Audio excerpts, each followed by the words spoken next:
Ever since I grew up in Opakong, I've always tried to make the most memories I could with my friends. Spent a lot of time here at the park.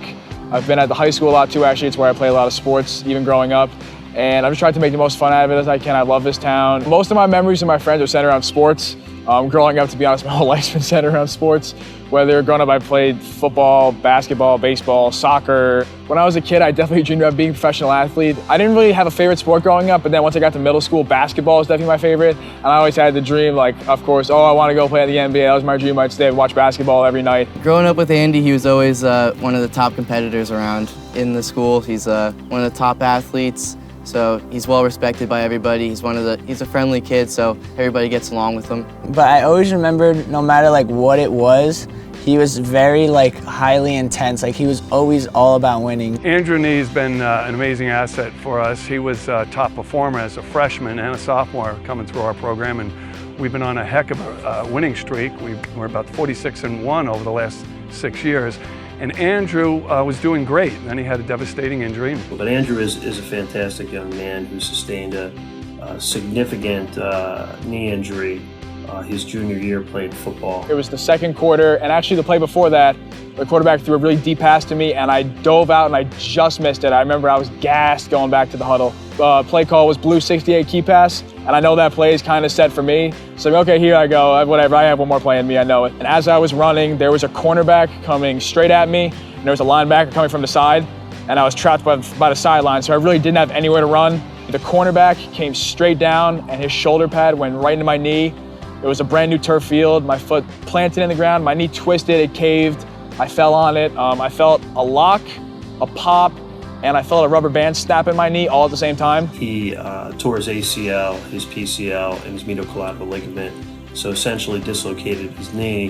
Whenever Andy got hit, you always knew he was going to get up, and seeing him on the ground like that, you knew nothing was good from it. It just took all the air out of the stadium. I remember the first visit with Andrew, and he's such a good attitude, and his parents had great attitudes, and we basically told him that we could get him back to playing sports, and it was going to take some time, and we had to take it one step at a time. He needed a little bit of preoperative rehabilitation, but I thought when he started the process, things would go really, really well for him, and he said, okay, let's get to work.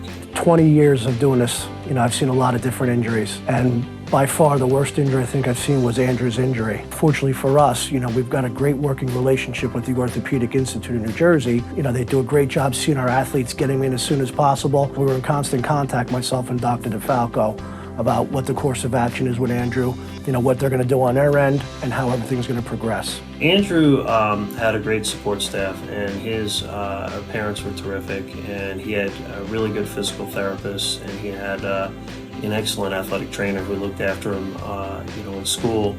And it is really important because maintaining a good positive outlook isn't easy when you're talking about a rehab that's going to take a year.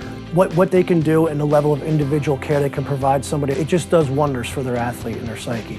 Their rehab facility's first rate, and they really performed well. There were days where I didn't want to do it. I wanted to sit home and do nothing because I wasn't playing sports. But then I tried to be mentally tough, and I knew that I would need it at that moment more than ever.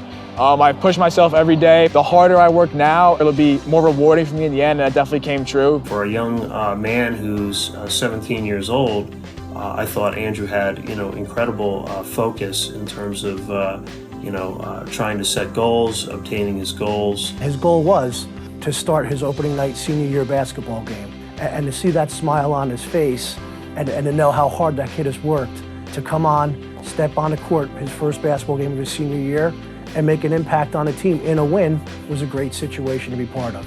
I felt a tremendous amount of pride for him, his family, and everybody involved, just to know how hard everybody worked and the result of that hard work.